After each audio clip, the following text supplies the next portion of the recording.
I'm Anabel González, non-resident senior fellow at the Peterson Institute for International Economics. And I'm very pleased to welcome you and welcome you back to TradeWinds, our virtual event series where we discuss the future of global trade in the context of the COVID-19 pandemic with leading policymakers and experts from across the world. We also have a great audience spanning over 85 countries and counting, which is also a very important part of our program. So thank you very much for being here with us. In this, our episode number 11 of TradeWinds, we will explore the topic, in light of COVID-19, should supply chains be reconfigured? A critical theme as governments in all regions explore alternatives to provide timely and affordable access to the essential goods necessary to fight the pandemic.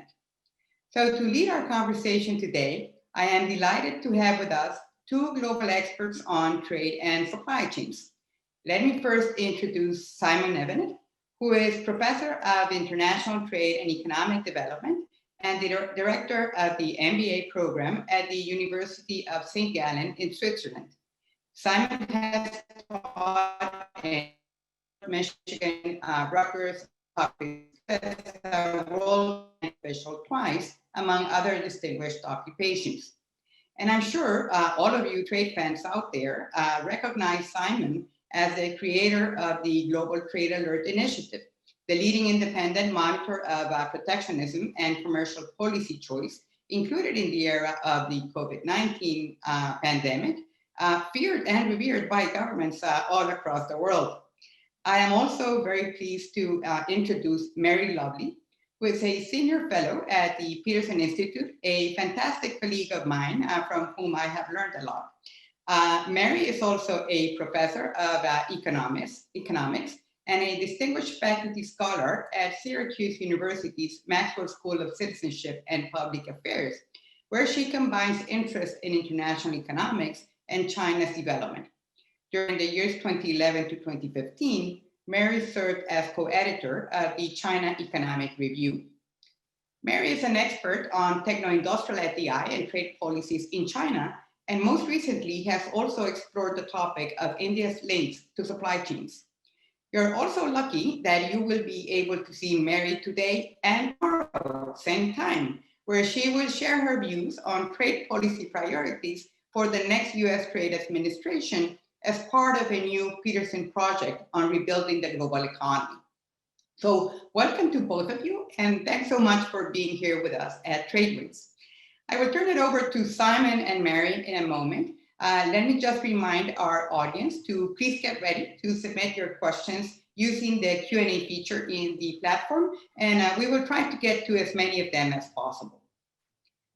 So the starting point of any good solution is to identify and diagnose the problem at hand. And in the face of COVID-19, the problem is clear. To fight the pandemic and save lives, governments need to provide timely and affordable access to personal protective equipment, respiratory support and monitoring equipment, diagnostic tests, and medicines. But this, of course, is not an easy problem to fix. The number of coronavirus cases worldwide went from 0 to 40 million in 10 months. It was impossible for global manufacturing to keep up with such a massive increase in demand, in particular in the first stages of the pandemic. In addition, firms confronted reduction in production as a result of the containment measures, severe transportation disruptions, and of course, unprecedented business uncertainty. The lack of trust and cooperation among countries predating the virus compounded the problem, with some countries rushing to impose export restrictions on critical medical products, even while also facilitating imports. Policymakers in France, but also in Japan, the US, and others, have come up with the idea that countries would be more secure if these critical medical products were made at home. Some recent headlines illustrate this, and these are taken from different papers across the world. Japan starts paying firms to cut reliance on Chinese factories. EU must diversify trade ties, develop own value chains. US will pay companies to bring supply chains home from China. That China and India concentrated production of some of these goods further confirmed the view that self-sufficiency was the way to go.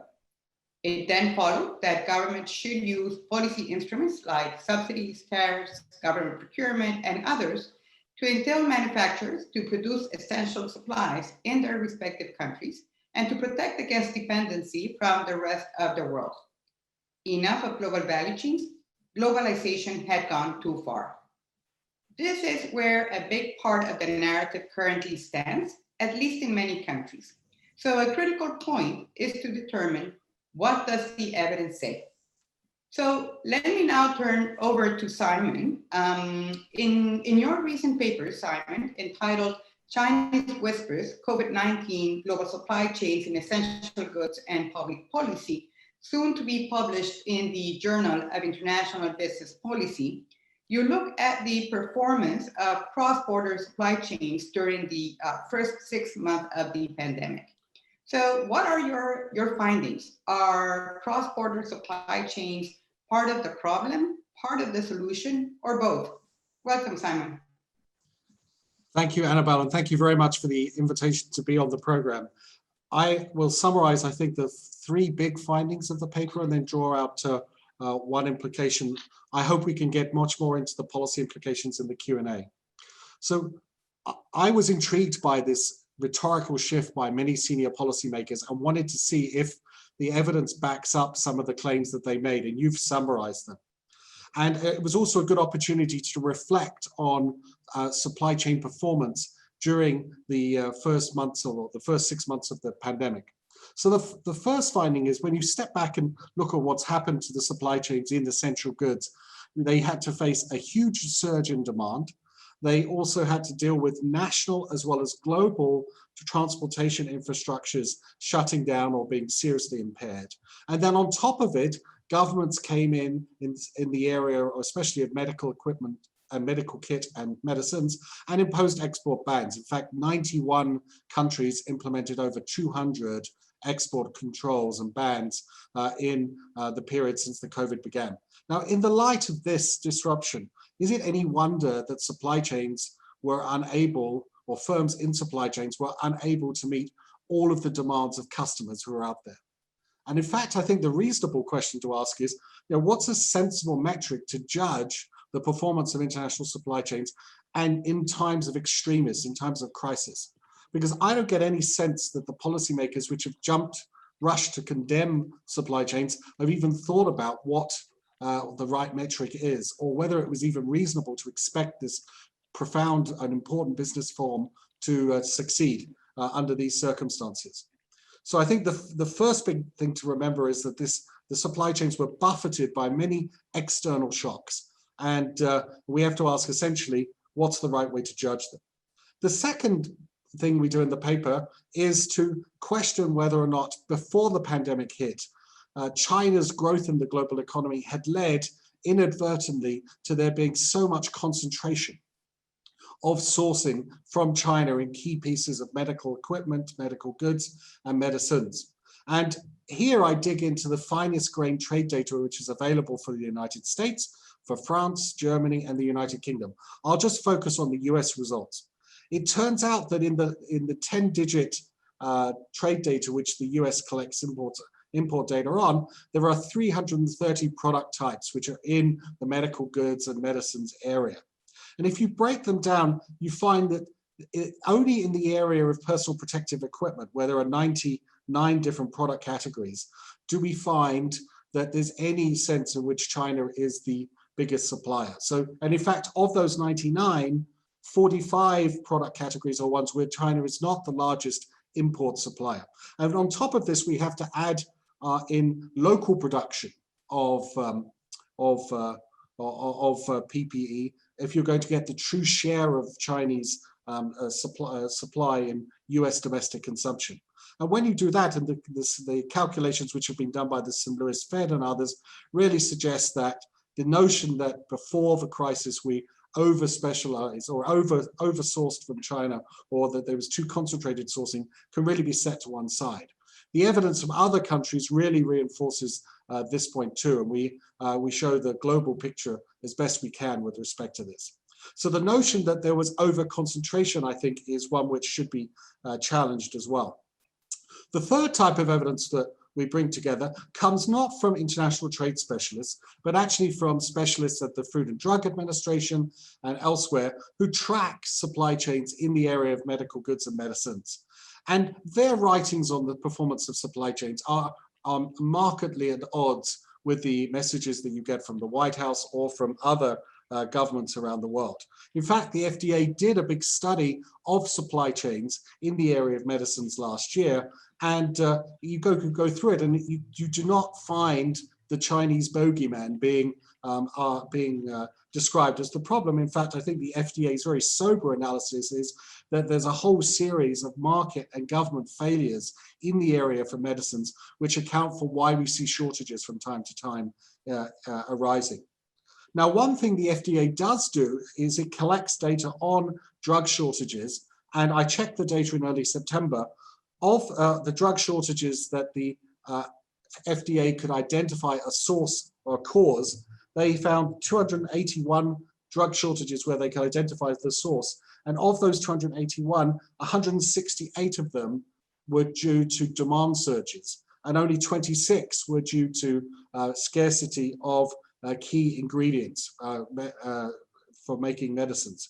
So really, again, this brings out the point which I started with, which is the problem we face is how to ramp up supply when there is a massive expansion in demand.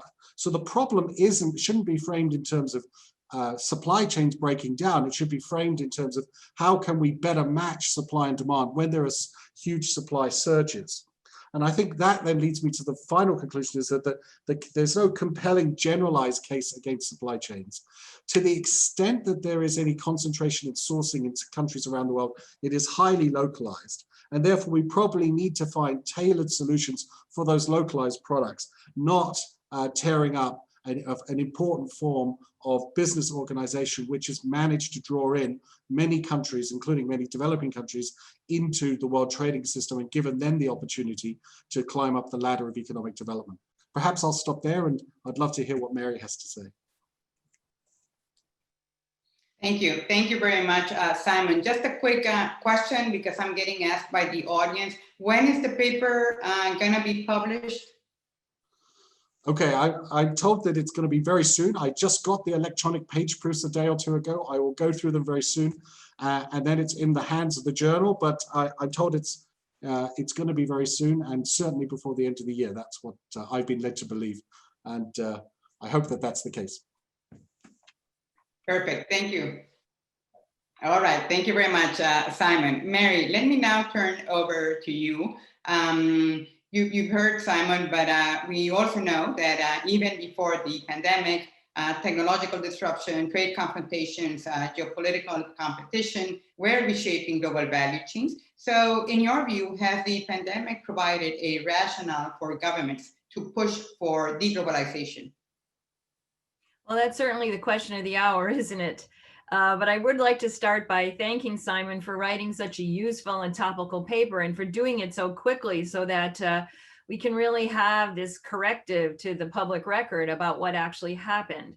I also say I'm a little envious of Simon's situation now, when people are begging to have the paper come out sooner rather than later. So it's a nice situation for him. But this paper it does a number of things. One is it's a much needed corrective of the public record on the trade restrictions that were actually implemented, as well as the trade liberalizations. He discusses both in the paper, and the reaction of governments. And I think the most important and valuable part of the paper is Simon's careful look at whether we actually have the vulnerabilities and fragilities, another oft-heard word, in supply chains that we are supposed to be addressing. So this is a very useful paper, and I'm not surprised that people are really eager to read it. You know, the pandemic caught many governments off guard, and they need to blame someone for the fact that there was massive government failure and continues to be massive government failure in the handling of the pandemic. I say this sitting in the United States where we're seeing a very broad surge. Anybody who looks at the map today in the New York Times is going to see that the United States is on the way back up. We see it similarly in some European countries and other parts of the world. So, this is a bad situation, and it's one that hasn't been handled well. So there's always the search for scapegoats. And I think that Simon is very brave, particularly at the end of the paper, in trying to get us to think about that. Maybe it's too early for people to have this kind of open and honest assessment of what's happening, but I think it's really important that we do. Simon's work shows us that governments may have misdiagnosed the problem, and that they are proposing costly and perhaps futile remedies. So, this is not just an academic question. This is a very important question as we move forward in thinking about policies, which have already been started to be rolled out by governments, as he notes, to address supply chains and trying to effectively alter supply chains. We find in Simon's paper that government took many actions which may have made actually supply confusion worse. He provides a summary of the quick use of trade restrictions to try to ensure adequate medical supplies and medicines in the face of demand surges. He documents that 91 jurisdictions executed 202 export controls, which is, I think, way more than we might have expected. So it's really nice to have this hard evidence. He also documents the efforts to reduce import barriers for the same purpose. Really, both are driven by the same impulse, which is to try to get supplies into places that needed it because of the surge. He really documents that some of what was coming out of the politicians as opposed to the medical authorities was really a lot of heat and not much light. He documents the widespread blaming and shaming placed on global supply chains. And interestingly, as reflected in his title, I think he's forthright enough to identify the confluence of the fear and anger that many people feel and place on China at this time for a variety of alleged actions with the outbreak of the pandemic and the charges that are then levied at global supply chains and their so-called centering on China. Simon shows that much of this fear and the touted dependence and vulnerabilities are largely illusions. This is very important. We can't design effective policy without actually knowing what the reality is on the ground. He shows that China is the majority supplier for only a small number of medical goods and medicines to Europe and the US. I think something that's, again, a very important contribution. So what are we supposed to make of this evidence and debunking? I think that despite the fact that many of the claims of supply chain vulnerability are shown to not be true, a rethinking of supply chains was and continues to be a focus for C-suites and for politicians around the globe. I think we can learn from Simon something very important, which is that transparency and information are very powerful. He showed that the same forces that were unleashed in medicines and medical supplies were not unleashed in food. If you go back to the early part of this year, remember that there was widespread concern about food shortages. Those have died down now more as an issue within countries of hunger resulting of distributional impacts of COVID rather than global food shortages. He shows that information and transparency are very powerful, and we need more of both. They make us think more clearly about the meaning of resilience and how we get it. It's really clear that resilience is not equal to domestic production, something that particularly I think the Trump administration has conflated. In fact, he shows trade is a key component of resilience, but so are things like information sharing and transparency. This is an important lesson to learn and something that could very easily be adapted as it has been in food. Secondly, I think his paper raises the issue of whether the pandemic is the best test for supply chain resilience. Pandemic is a rare occurrence. It's not clear we can fully prepare for such rare events. Secondly, and I think and importantly, supply chains are designed and operated by private actors. They have private objectives. Multinationals have different objectives from governments. Social welfare is not the same as private welfare. Medical supply companies clearly wanted and want to meet the demand surge. They want to be seen as reliable suppliers. But we have to be honest and say that the public cost of failing to do so outweighs the private cost. 200,000 dead Americans is different than a loss on the bottom line of a corporation. There needs to be a public response. There needs to be a clear reckoning that the public preparedness was just not there, and that it has to be a public solution. We can't just say we have to have a heavy-handed and I think ultimately ill-fated attempt to shift private behavior. Lastly, I think, what can we learn about the effectiveness of various interventions in altering supply chains? Again, I think we have to rethink what we want to do with supply chains. They're clearly not the only answer. I've already mentioned information and transparency and government response, like government stockpiling. But there may be a need here to have shorter supply chains or more varied suppliers in certain products, which I think Simon's paper clearly gives us direction as to what those products are. What we do know is that governments can have an effect on supply chains. From the US-China trade war, we know that tariffs can reduce trade flows. Our best estimates show that the value of US imports of newly taxed goods from China fell an average of 30% due to Trump's tariffs. That's a big response. But interestingly, despite this fall, China's share of world manufacturing exports did not budge.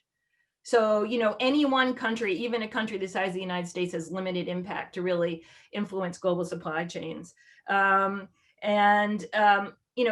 share is set to recover and perhaps grow as its economy recovers more quickly than others.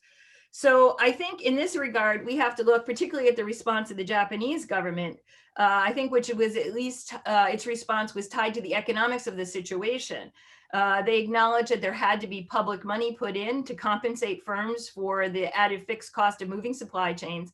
And there was also an explicit acknowledgement that some activities were never returning to Japan. As you will recall, there were two types of subsidies. One for sort of skill-intensive activities, which might come back to Japan. They provided subsidies to the fixed cost of firms who undertook that reshoring, but they also supplied subsidies for Japanese companies to move to other Southeast Asian countries, which I think is very interesting and a clear acknowledgement that labor-intensive activities were not coming back. So I think we're still in the midst of something that is deeply disturbing, shakes the foundation of global trade. And we need to actually put on, our grown-up pants and say, what can we learn? What's really here? Stop the naming and shaming and take some action. Governments need to take action that is realistic, understands their limited ability to shift supply chains, but acts to protect the public more faithfully. Thank you. These are great comments, Mary. Thank you. Thank you very much. Let me just briefly recap from Simon. Supply chains were subject to external shocks, which of course impacted the way in which they function. The idea that we are over-concentrated, that the world is over-concentrated in some suppliers, most notably China, it should be set aside. The key question is to how to ramp up supply when demand increases very rapidly. And then from Mary, I think a very powerful message that the public record needs to be corrected, and that Simon's paper goes precisely in that direction as to what is it that actually happened. Then an important question that she poses, and she begins to respond to this, so what do we do with this evidence? And a clear call, of course, for a public response and public policies, including transparency and maybe stockpiling. So let me move now a bit more into this policy dimension that you began to tackle. And there's also another interesting paper out there by Sebastián Mirudo, which highlights that the supply chain and risk management literature has been telling firms for a while what to do to improve the resilience of their own production networks. But what does resilience mean at the country level, at the global level? Can governments build resilience in their own countries by mandatory reshoring of production? Because as Mary said, this has been part of the response in a number of countries. So Mary, let me maybe start with you and then turn it over to Simon for your views. I think, we have your question embeds a clear distinction between the role of private actors and the role of government. This is something which just seems to have been completely conflated. And also separating it from issues we have with our trust in China. It's like I said, I think it's very interesting that China Whispers is the title of this paper. And yet we saw that China basically did, as soon as it had its own supply shortage, but then it did provide exports and continues to provide exports to the rest of the world. So these are all different issues that we have to separate. Looking particularly at the government response, I think we need to have it be facts-based, which is why Simon's paper is so important and useful, and think beyond just, heavy-handed policies to force corporations to bear the full burden. They are not going to bear the full burden. This is a social risk, and it is going to have to be socialized in that sense. In particular, we see that the government failed in terms of maintaining stockpiles. As I said in my opening statement, this is a classic government failure of surprising proportion. Maybe it's a wake-up call to people to install competent governments and to demand that they protect their citizens better. That could be stockpiling. It could be investing in the type of information sharing and transparency, which has worked in food. I'd be interested to hear Simon's opinion on that. It could be domestic capacity building, recognizing that that's a cost. There's no free lunch here, and I think that's the important thing for us to recognize and to come to grips with. Thanks, Mary. Simon, your views? Certainly. I mean, let's take your starting point, which is this notion of resilience. I think as Sebastian shows in his paper, this is a notion which we have some sense about what it means at the firm level, but actually drawing out what it might mean at the national level is an area where I think people need to do a hell of a lot more work. I mean, the time it takes for a supply chain to stop supplying its customers, the time to default, and the time to recover, these are two different dimensions of supply chain resilience. And then also the buyers, of course, can stockpile. So the time to which they can keep supplying, even though their suppliers the time that they can keep delivering to their users, hospitals and the like, even though their suppliers are no longer delivering, is also another variable which ought to be factored into policy discussions. And yet a lot of that is just simply missing. Add on top of this, the fact that supply chains differ markedly across so many different medical products and medicines. You're left then with, I think, essentially a generalization, this word supply resilience, and not much thought has gone into it, thinking about what that might translate into.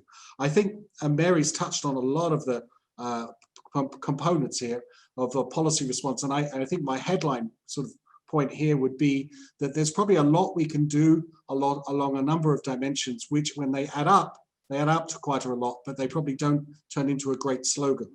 So Mary's talked about the potential for stockpiling. Here, the difficulty is knowing what to stockpile. Would anyone have guessed that we needed to stockpile ventilators in the past? I'm not so sure. Okay, so one thing is stockpiling for products which are generally used in lots of different medical crises. Surely there's an element potentially for some diversification, or at least risk management systems which take that into account. I like the idea of sort of increasing the transparency of the supply chains if that built confidence of policymakers. But let's not forget, many companies don't really want to share many details about how they organize their supply chains. And the last thing they want to do is share it with the government, who might give it to their competitors. So there's a big trust issue there, which we don't have in agriculture. And then there are other things, I guess, which government should be doing, which is, I mean, we've had a lot of experiments in green lanes, transport lanes, trying to facilitate cross-border movement of goods during this, and there must be lessons there that we can learn for trade facilitation. So I imagine if you put all those things together, there's probably an intelligent package, but it doesn't have a fancy label. And how you put that package together is going to vary very much across products and across sectors. And so this is an area where there is great diversity in corporate structure and form, and policy will need to reflect that. It just doesn't fit neatly into a 140 letter tweet. That's the bottom line. Thank you very much, Simon. That's also a great response. I want to take one point that you mentioned and look a bit into the role of trade policy. You referred to green lanes and trade facilitation more broadly. In another interesting paper recently by Oscar Guinea and Florian Forscover from SAP, they showed that the EU was able to tap into the manufacturing capacity of the rest of the world to buy the medical goods that were more urgent during the hardest month of the pandemic, basically highlighting the importance of international trade to access essential goods. But in a context of rising protectionism, are we not at risk to depend on trade? What could policymakers do to improve the trading environment? Is there a case, Simon, and I'll start with you, is there a case for strengthened global cooperation in this area? There absolutely is. And I think what this particular episode has shown us is that we have woefully inadequate international trade disciplines on export controls. We have spent so much time building up an architecture for reducing import barriers, but export controls are largely unscathed by this development in legal disciplines. And we have seen here that some governments are overreacting, stopping the export of goods and services. And this has, this has an adverse effect on the importing countries, because the importing countries sit there thinking, well, if I can't trust these foreign suppliers to supply me PPE when I need it, then I'm going to have to raise my tariff barriers in order to protect inefficient firms supplying that to my national health system.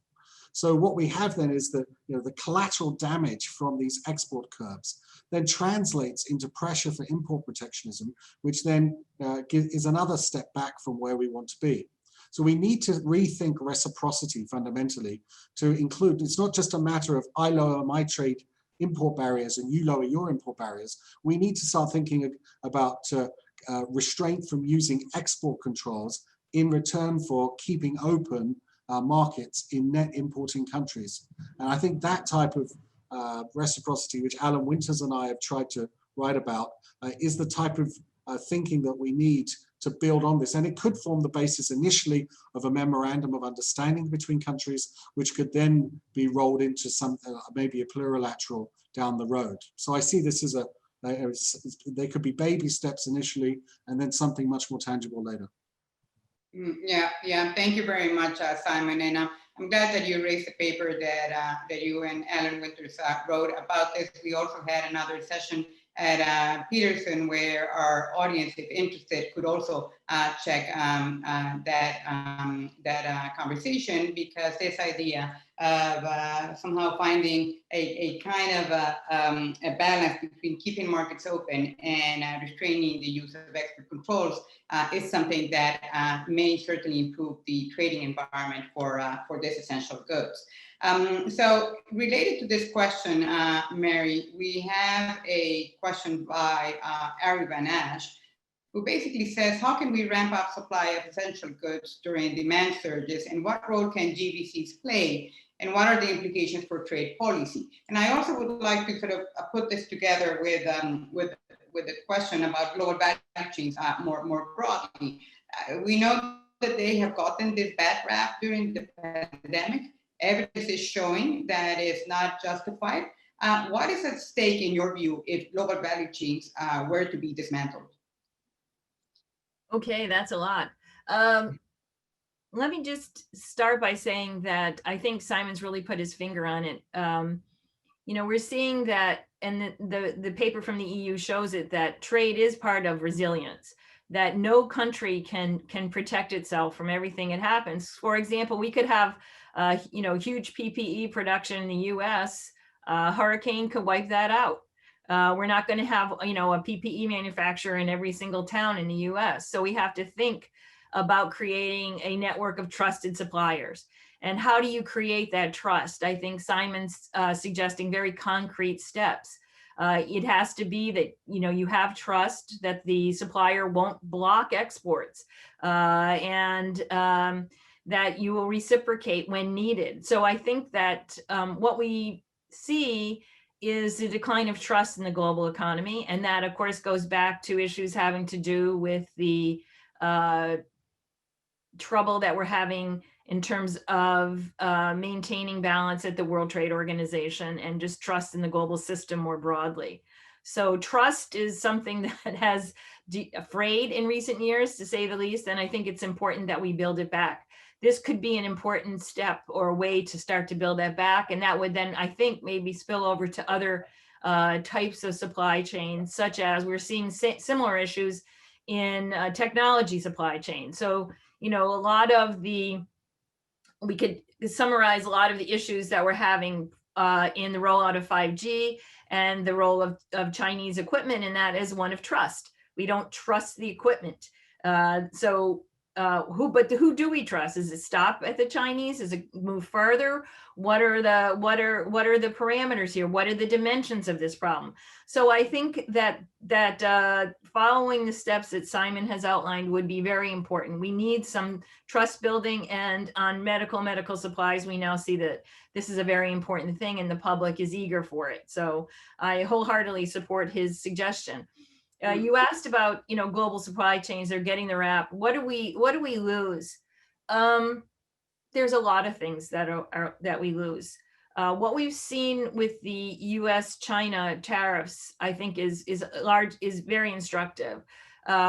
We saw some things that I think probably surprised even the most seasoned trade economist.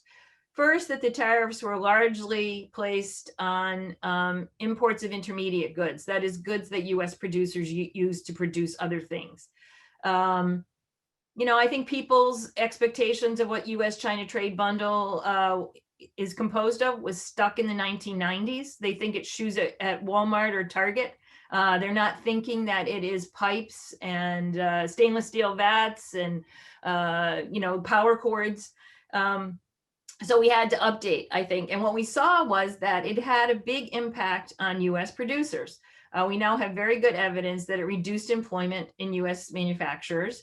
And so every time you have protection, a few firms may enjoy protection, higher prices, that may slow down whatever job losses they're experiencing. But it creates a bigger cost downstream. We now have very good evidence of that.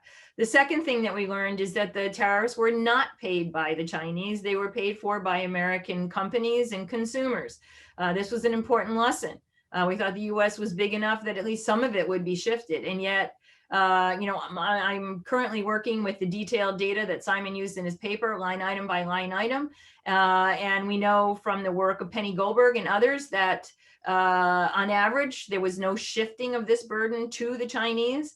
And we're finding that that's true almost item by item. So I think that was a surprise. Again, it's global value chains are here. Countries that move forward, even large countries like the United States, are going to bear a cost of trying to alter their supply.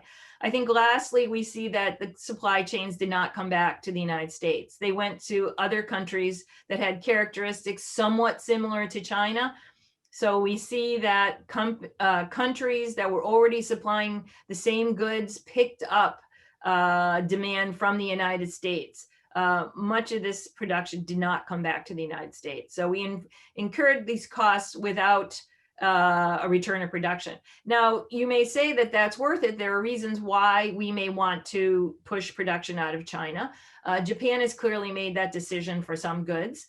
And that's fine. That's a decision that needs to be made by the society. But then we have to admit that it's going to be paid for by the country that undertakes those policies.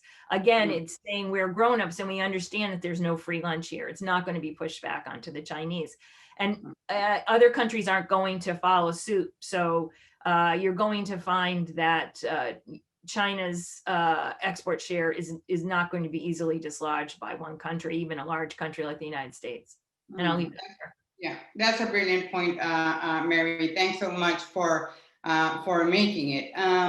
I want to bring in the audience. We have a number of very interesting questions. I'm going to take some 3 or 4 and put them together for Simon and Mary to choose, to address some of them. And they have in common that they relate to the role of government in this area. So one question from our colleague at PIIE, Edwin Truman, is on the question of government responsibility. Did some countries do better than others? And what can we learn from individual country experiences, be it on stockpiling or on some other issue? So question, has any government, are there examples that we can look at in other parts of the world? Then we have a very interesting comment by Annie Ruth Shingle that says, the decision to locate production overseas or source intermediaries from abroad have been primarily driven by commercial interests so far. Isn't the role of government policy limited in that sense? What role would be WTO consistent ways to ensure minimum disruption of essential supply chains? Then we have a very interesting link that was sent by Brad McDonald from the IMF, and maybe Brad, you can also share it with all the audience in the chat, that shares the example of what APEC has been doing in terms of producing a toolkit to secure supply chains. And there are some very interesting recommendations there. And the question is something like that happening in other parts of the world? I know for sure in Africa and Latin America that is not the case, but maybe somewhere else. And then I want to bring another final question, and I know this is too much, but you get to pick and choose, Simon and Mary, which is this whole question of nearshoring and the reconfiguration of supply chains. So we had a question, and I'm trying to find it here.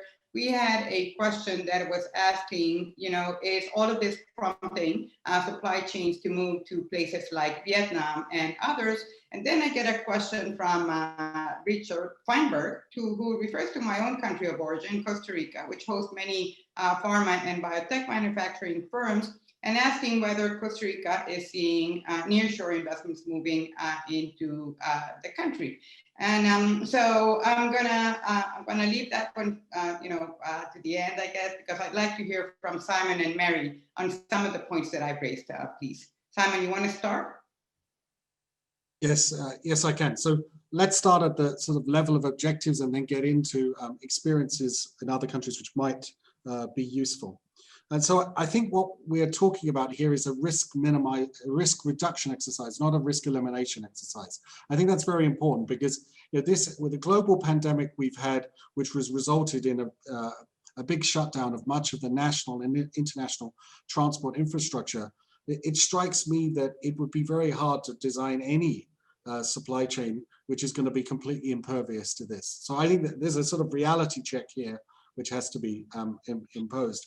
The other important part of the reality check is that the answers, the best response is likely to vary markedly across different sectors. So let's leave that there. I think the point to make in terms of possible lessons from other countries is, let's take the country that I live in Switzerland. In this country, the government actually pays big supermarket chains to have some stockpiles of food, which is why in Switzerland, here is the sort of the cute example, and that is that in Switzerland we had like a 24-hour toilet paper shortage, whereas in some other countries, my home country, the UK, it went on for days, right? So in Switzerland, we had these different stockpiling arrangements, and they're actually ones which are implemented by the private sector, but partly subsidized by the state, and that links nicely to sort of Mary's point, is that if you want this type of insurance, you have to pay for it, right? Someone has to pay for it. And again, that's another part of the sort of reality check that we need to look into. I'm very interested in learning more about this APEC initiative. I know the EU has a sort of common purchasing initiative.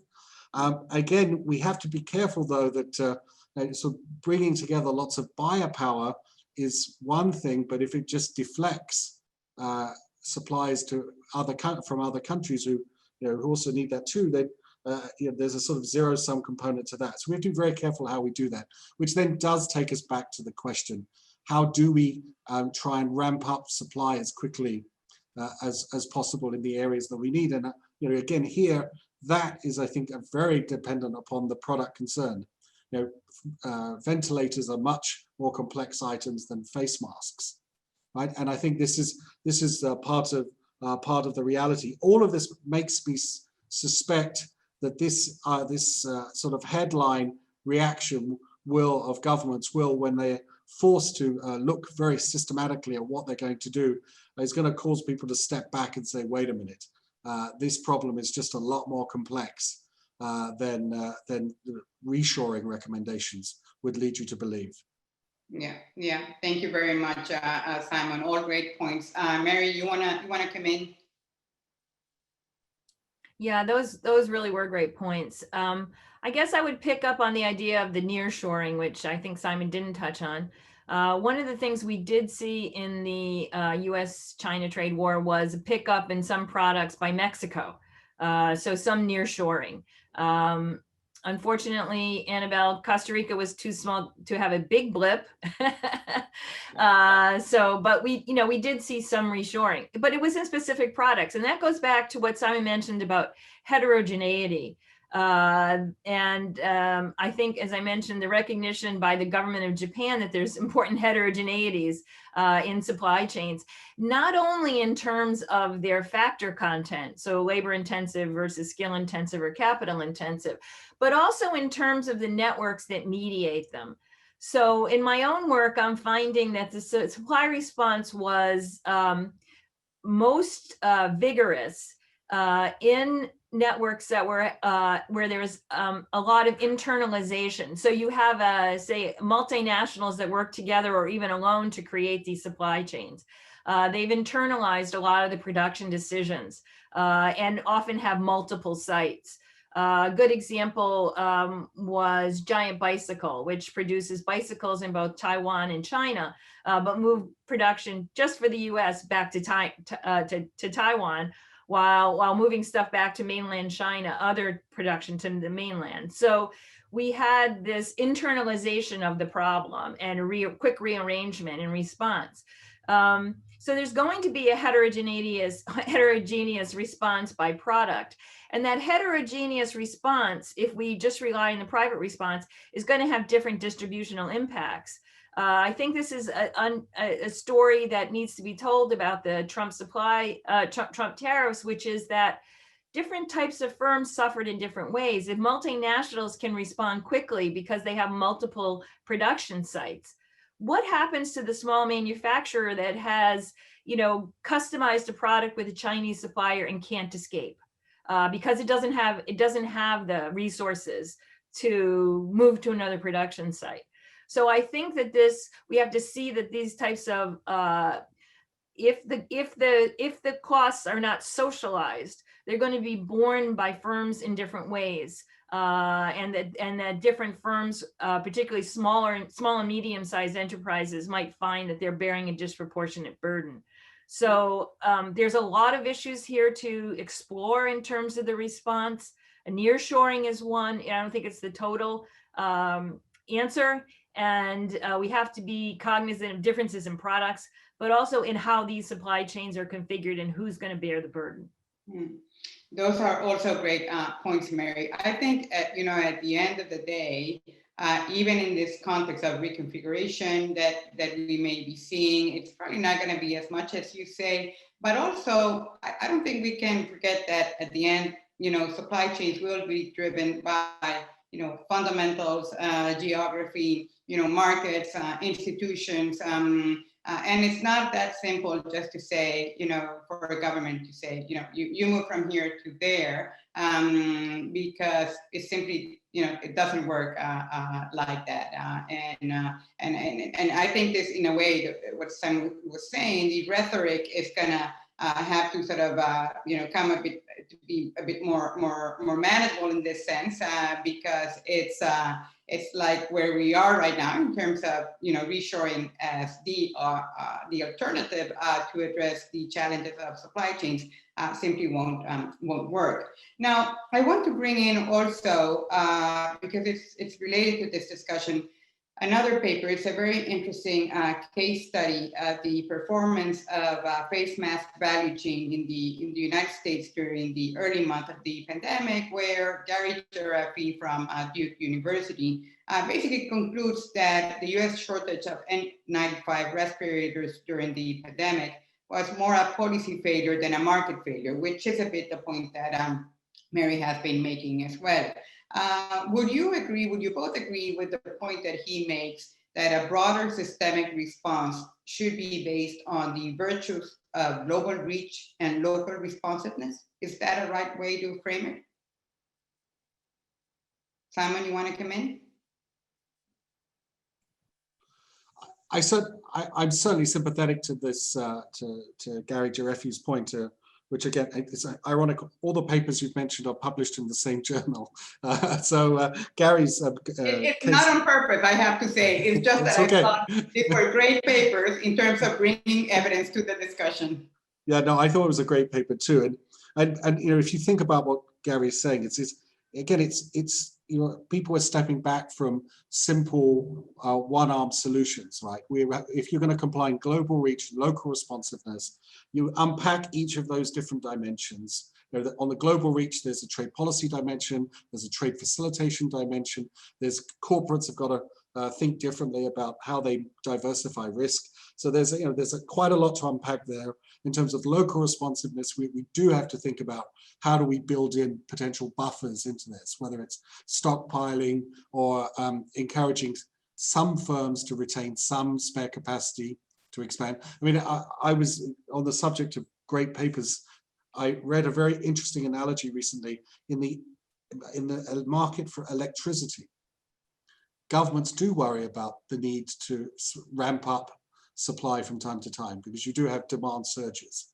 And so I think what I like about that way of thinking is maybe there are lessons in other more regulated sectors where we have to ramp up supply very quickly in order to meet a societal need, where we need to be looking at that and trying to take some of those ideas and apply them in the area of supply chains too. So I think this is, I take from that this is not in some sense, it's not a new problem. I mean, diversification isn't a new problem. Ensuring sufficient capacity isn't a new problem. And we should be, rather than reinventing the wheel, trying to learn from those episodes and from the case studies like Gary's to try and put together this sort of rich response which policymakers should be developing.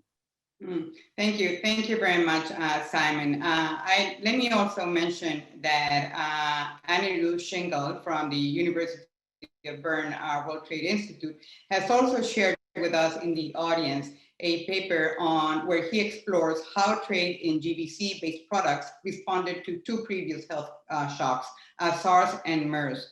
So I think this will also be of great interest to our audience to further sort of understand this topic.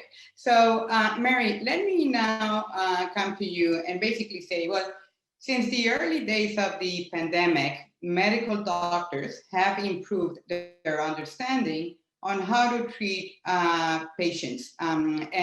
This is very important because even as cases continue to grow, mortality rates in a number of countries have come down. They're still learning, of course, based on evidence. So now that we have evidence on the economic front, what do you think are the main policy lessons to draw from it? And we have been discussing a lot about this, but if you were asked by policymakers now to provide 3 recommendations, not in 140 characters, as Simon was saying, because we cannot do that, but if you were to provide 3 recommendations to policymakers to improve and affordable access to essential goods needed to fight the pandemic, what would those recommendations be? Okay, that's a big challenge. I would say one was try to create a plurilateral or a memorandum of understanding with other countries, which starts with this idea of information sharing and understanding at any point in time where we are in terms of supply of, I think we have a pretty good idea of what is needed. And be realistic in terms of how easy it is for supply chains. There was a comment earlier about, making masks. It turns out N95 masks are actually pretty high tech. We found out that they can't just be, instantly created by a US company, that there is quite a bit of skill involved in it. It's a very special type of material that's used. So, that's the idea of just information sharing and transparency. The second is to see trade as part of the resilience response. And this goes back to what Simon said earlier about creating a network of trust where borders will remain open and countries will come to each other's aid. We cannot assume that we, even in a large country like the United States, can meet every every emergency on our own. It's not possible. We should have learned this before. For example, with the tsunami in Japan and concentration of suppliers there, it doesn't mean just taking it out of one country. It means putting it in a lot of countries and having networks that you can trust when the going gets tough. And I guess the third thing I would say is to be honest with with your citizens about the fact that we need to pay to create some resilience. This is how Simon put it, as if you want insurance, you have to pay for it. And we need to think intelligently about what are the key components of that insurance. The pandemic is, we hope a rare event, but people did foresee it. We can see it coming down. Potentially other types of similar viruses we've already been warned about. So we need to be more proactive in thinking about the risk and then own up and say, this is not just going to be something that we can all point fingers in 5 different directions. We have to be ready. We have to pay for it. And finally, I guess, know that we can't protect from every risk, as Simon said. Some things just are going to be true unknown unknowns. We can't prepare for the unknown unknowns, but we clearly see that we could do a better job, that governments can do a better job. Thank you very much, Mary. Great comments. Simon, over to you. So I can't add anything to that great summary by Mary. I think what I would like to point I'd like to make is, I think there's also a lesson here a bit in how policy shifts very fast in times of crisis, right? And the case against global supply chains, it hasn't been demonstrated empirically or anything like this, yet we have seen this huge shift in public policy rhetoric. Whether it sustains itself or not, I think is interesting. And there, I think the corporates involved have got a strong stake in trying to talk some sense into some of these policymakers. But I do think that the fusion of this pandemic, its origins in China, the geopolitical tensions, is making for a really nasty brew, which is going to undercut these moves towards building trust, which I think we've all agreed is necessary. So I think that's a sort of enduring thing to watch, or concern to watch as we go forward. And of course, all of these issues to do with the distribution of essential goods and the like will become even sharper if and when vaccines are found for COVID-19, because I fear we will relive this movie. The sequel might be a lot more ugly than the first version of this movie. Thank you very much, Simon, and we definitely will need to come back and discuss more about this issue of vaccines, which, as you say, is sort of like the second part of the movie. I think the first element to build trust is bring evidence to the table of what is actually going on. And I think your paper does a great service to that, Simon. Thank you very much. All the other papers that we've discussed today, Mary, your comments have been right on point. So thank you very much to both Simon Evenett and Mary Lovely for a great conversation. Thanks to all of our audience for your continued participation participation and for sharing also some great information with the rest of us. Thanks to my colleagues at Peterson for making Trade Winds possible. And stay tuned for the next episode of Trade Winds. And also, please remember to tune in tomorrow, 10 a.m., for the first event of a series on rebuilding the global economy with Mary and some of my other great colleagues at the Peterson Institute. So until then, thank you all very much and goodbye.